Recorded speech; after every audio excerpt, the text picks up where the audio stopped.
Добър ден на всички наши приятели.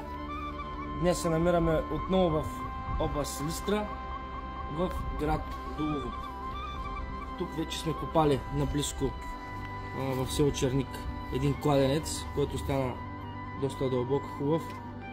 В момента копаем на братът на собственика на този кладенец, който изкопахме. Хората останаха доволни, викнаха ни отново, препоръчват ни и на други хора в околността. Продължаваме да копаем в село Черник, в град Дулово.